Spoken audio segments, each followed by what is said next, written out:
Bom dia, irmãos e irmãs. A paz do Senhor Jesus Cristo seja com cada um de vocês. Esperamos que nesse dia, nesse domingo, que o Espírito do Senhor possa estar fazendo morada na sua vida, em seu coração, e que possamos viver esse dia na presença gloriosa do nosso Deus. Ainda estamos, irmãos, em momentos de isolamento, estamos com a nossa escola dominical virtual, e vamos, nesta manhã, mais uma vez, meditarmos na palavra de Deus. Amém, queridos?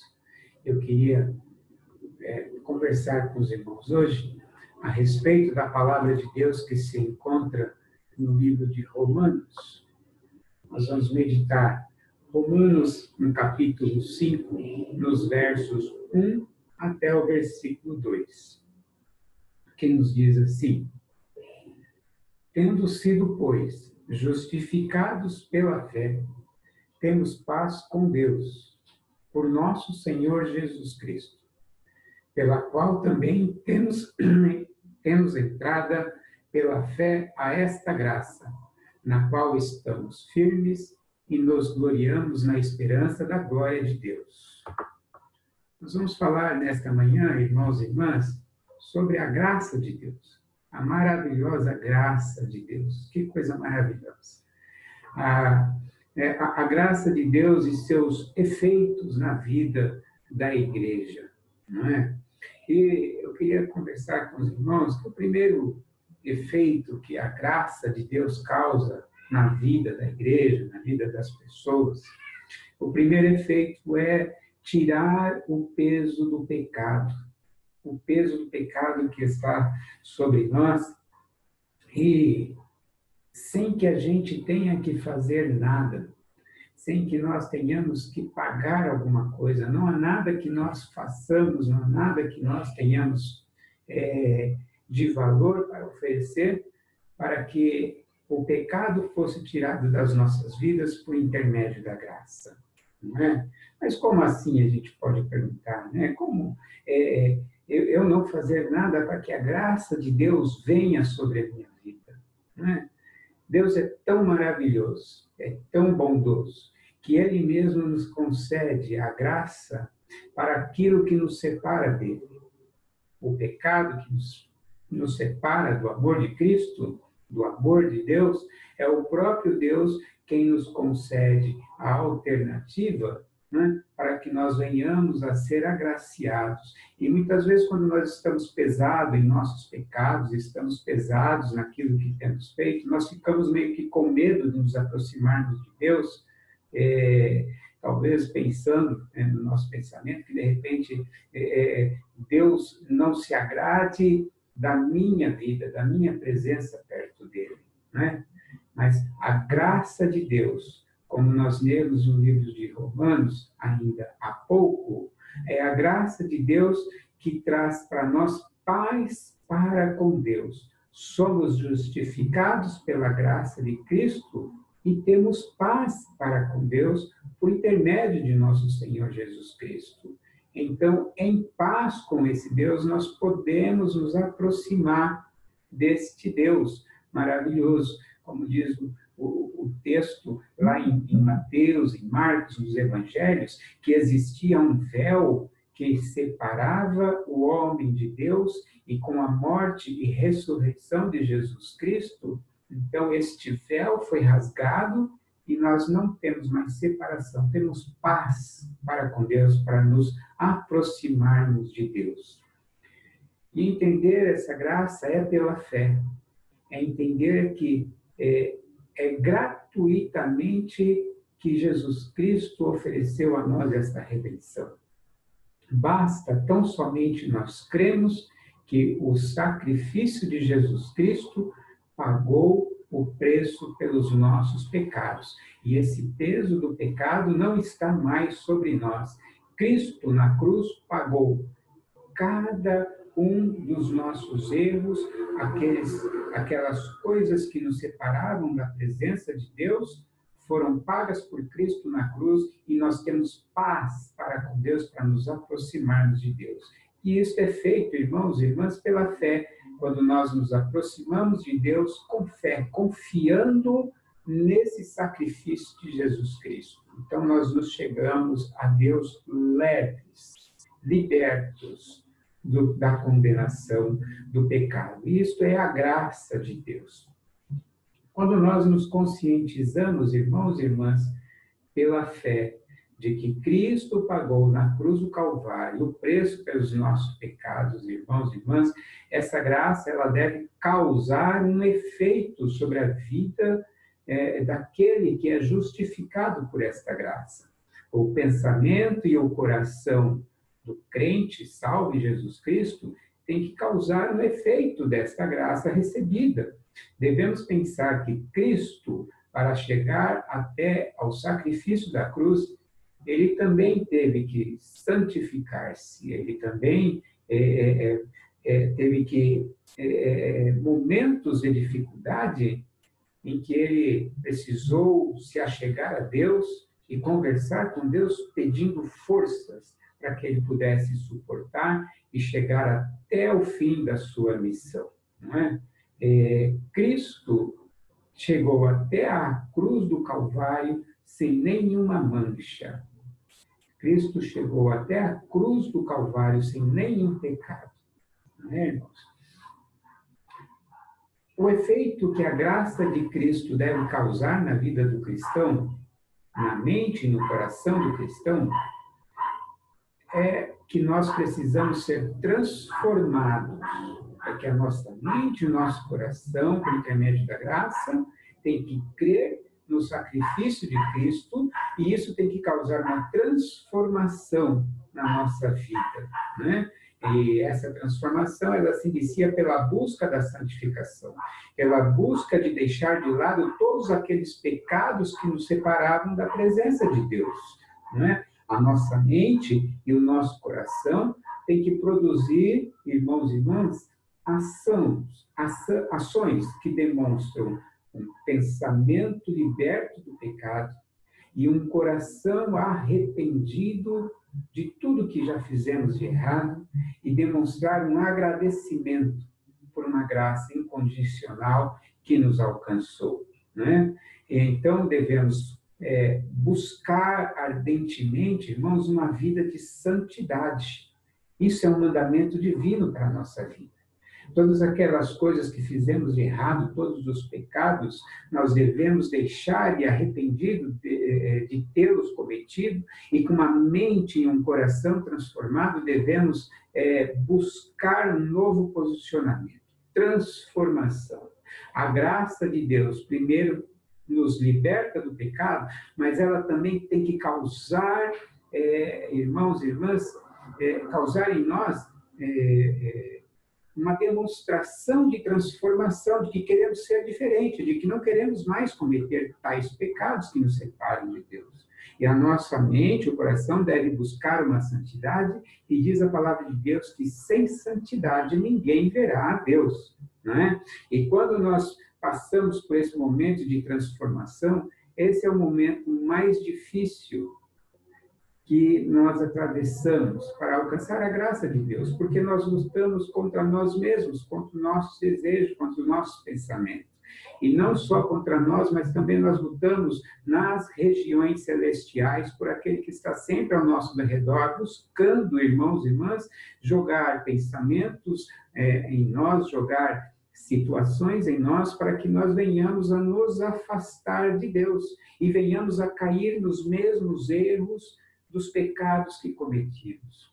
A transformação pela graça de Deus, ela começa, irmãos e irmãs, no nosso coração, no nosso querer. Nós temos que desejar, acreditar que a graça de Deus pode me libertar dos meus pensamentos, dos meus pecados. Isso nós demonstramos, irmãos e irmãs, sempre tendo o modelo e o exemplo de Jesus Cristo como base para nós. Jesus Cristo, nos momentos difíceis, ele sempre se retirava para orar e conversar com o Pai, e nós devemos, da mesma forma, no momento de transformação, buscarmos esse fortalecimento em Deus, nos momentos em que nós nos retiramos para conversar com Deus, para termos, então, para possuirmos, irmãos e irmãs, força para resistir às tentações. Conforme nós nos achegamos a Deus, nós somos fortalecidos, somos convencidos pelo amor de Deus que reside em nossa vida. E o amor de Deus, ele vai nos convencendo a cada momento de que nós somos transformados pela graça. O amor de Deus em nossas vidas é fundamental para o complemento da graça de Deus em nós.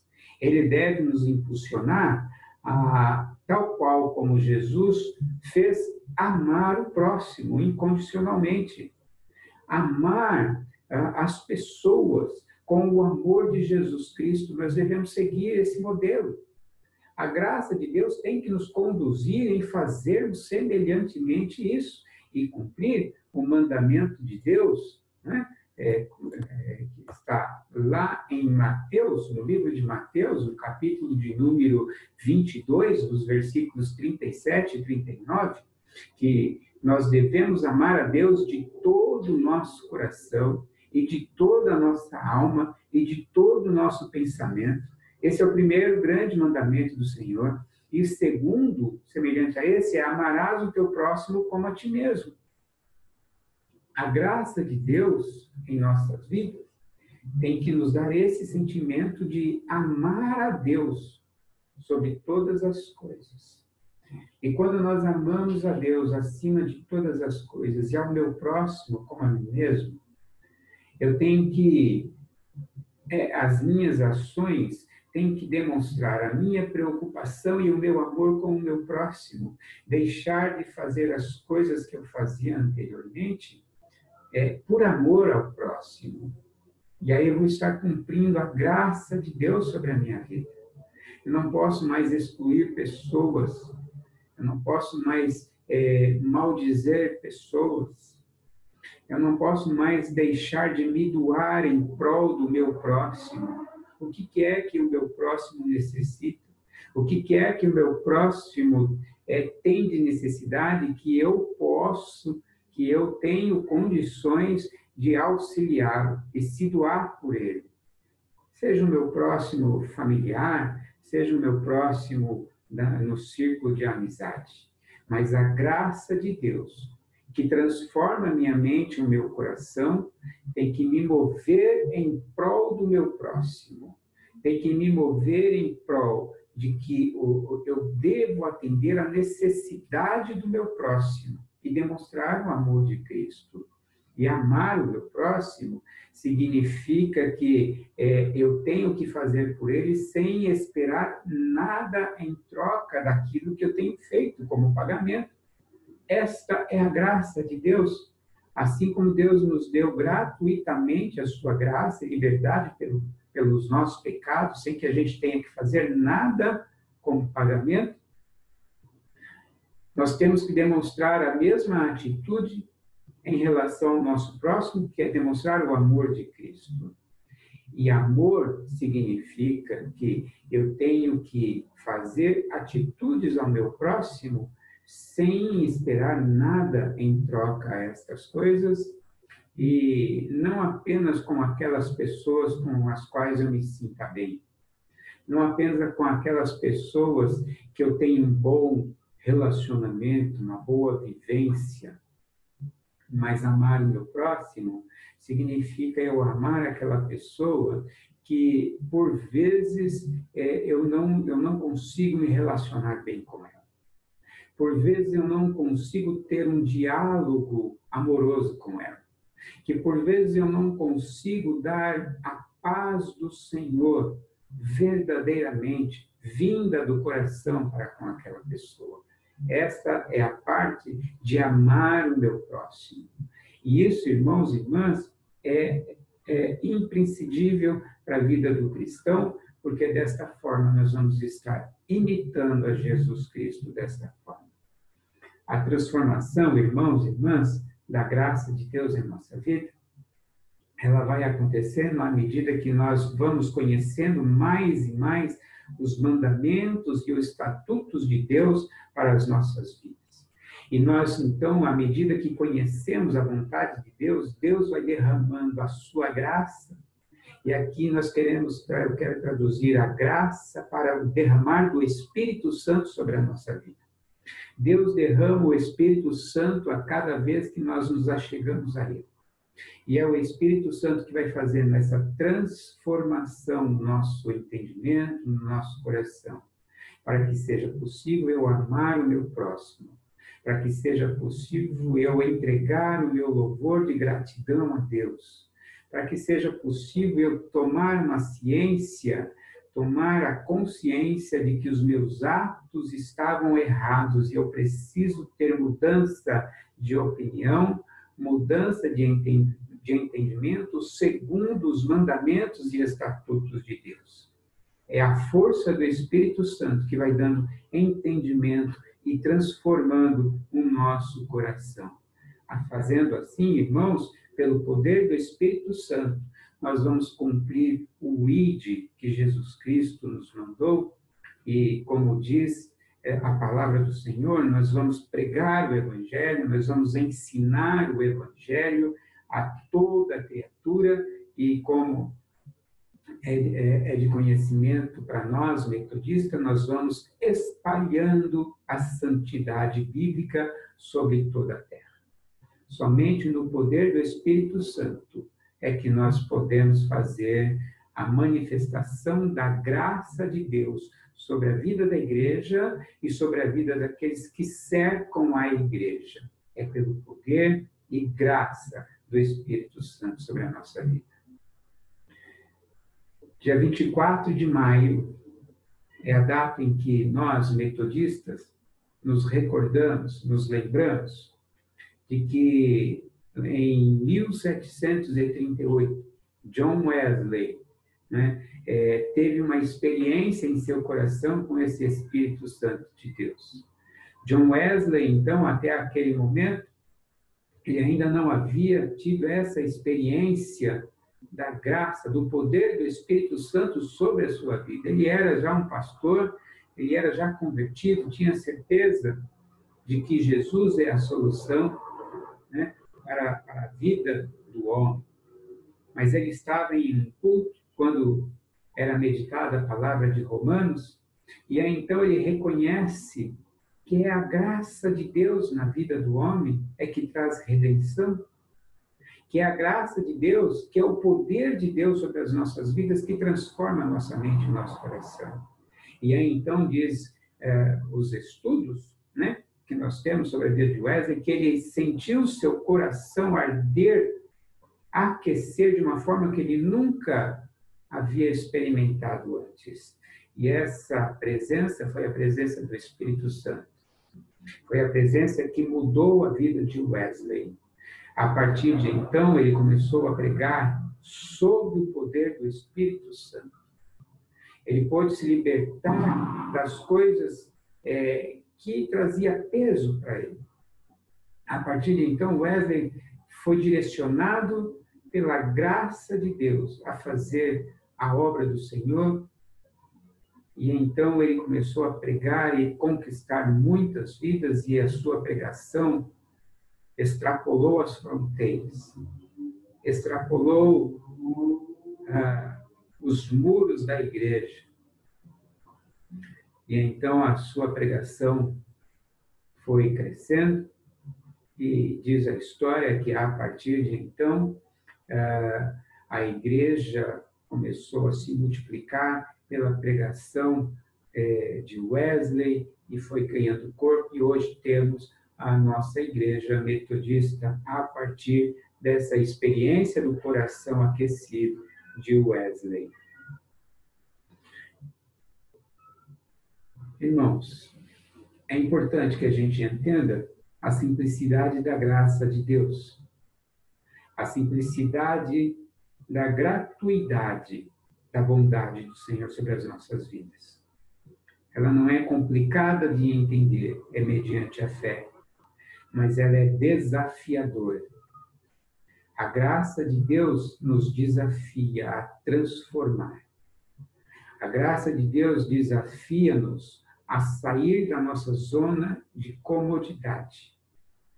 e termos o nosso coração transformado como efeito dessa graça em nossas vidas.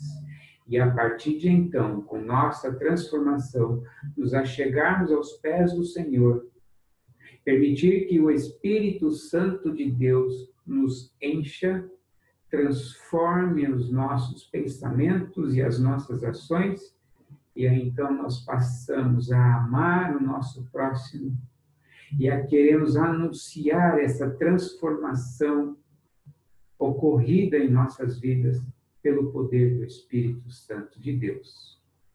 Essa é a graça de Deus. Somos justificados por ela. Temos paz para com Deus por ela. Mas é por intermédio dela que nós anunciamos a glória de Deus pelo poder do Espírito Santo. Que o Senhor possa falar com você nessa manhã sobre a maravilhosa graça de Deus e que sejamos transformados pelo poder do Espírito Santo para anunciar essa redenção para todo o povo de Deus. Quero orar com você. Querido Espírito Santo de Deus, que o Senhor possa envolver a sua igreja na sua graça, no seu poder, e que todos, ó Pai, sejamos desafiados a anunciar o amor de Cristo, o amor transformador pela graça de Deus. E desta forma, Senhor, espalharmos a santidade bíblica em toda a terra. Em nome de Jesus, ó Pai. Amém. Que Deus nos abençoe, que o Senhor esteja conosco ao longo desse dia. Em nome de Jesus. Amém.